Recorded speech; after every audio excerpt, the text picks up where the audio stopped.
to the point where it was like a joke, and I was getting pissed off because I was like, here we go, then I fucking edit. You know what I mean? What's the point? Let's just start over. I was not in a very good mood. Really? I threw such a tantrum that I just threw the lyric booklet on the roof of the studio.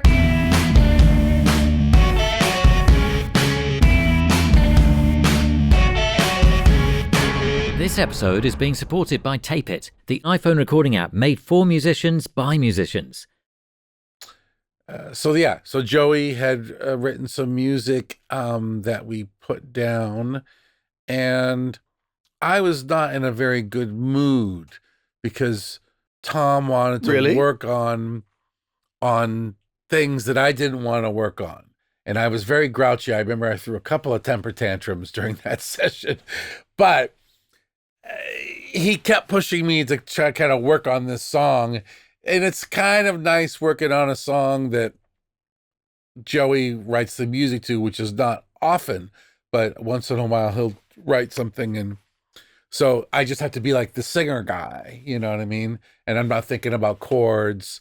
It was a very difficult track though to put together because it had other sections and music, and we just were not happy with various versions, and it just kept getting edited and edited to the point where it was like a joke, and I was getting pissed off because I was like, here we go, then I fucking edit. You know what I mean? What's the point? Let's just start over. And I became very grudgy. Then I think we did. I think this is kind of back to the drawing board. Like, let's go back to exactly how it was before we started questioning it. And I had forgotten the track, all about the track, and then I was sneaky. But then he was sequencing the record, and then he just sort of stuck it in there. Yeah, and then I was like, but enough time had passed, and my mood had improved, shall we say? And when I heard it, I was like, oh, actually, this is good. I just put it in the Dropbox and sort of was like, I wonder if anyone notices this, because we weren't really doing this song. And I mean, do you have any of those first versions that it went through, or do you want to just play? I think with this, we sort of jumped straight from Joey's acoustic voice memo to actually playing it as a band. There was one very sort of jazz chord that became like a bridge section. Did that bite the dust? And then it exists now only for literally like. Oh, I know. Like one beat. It just goes bong, and then it's gone. Yeah, is it some way it's like... Time for a quick Tape It feature highlight. Did you know that while you're recording, you can drop markers? No more scrolling through endless voice notes. Once you've finished, you can go back to the markers to find your best bits. You can also name your markers if there's a specific note you want to add. To find out more, follow the link in the description or use the promo code TAPENOTES for 20% off Tape It Pro. It's like...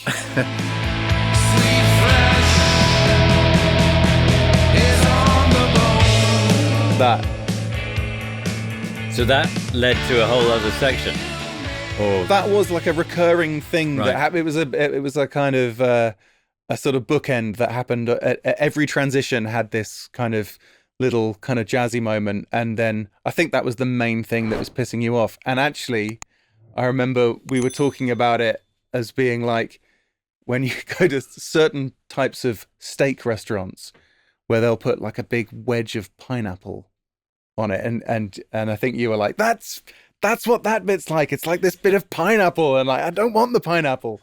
So I kind of removed it. I removed some of the pineapple. And I think I put some weird noisy stuff over the top of it to make it a little less sweet. So there's some sort of ugly kind of, stuff going on. So it's not all, pineapple with maybe a bit of pepper on it or something like that, Yeah.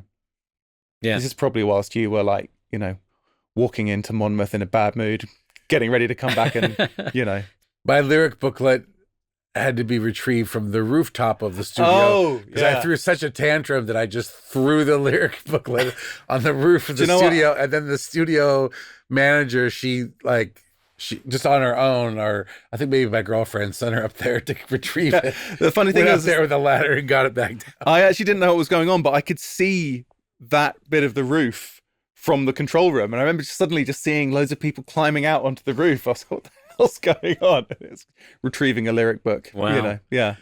I'm usually not that bad in the studio, but whatever. I was having a rough week. No, it's good.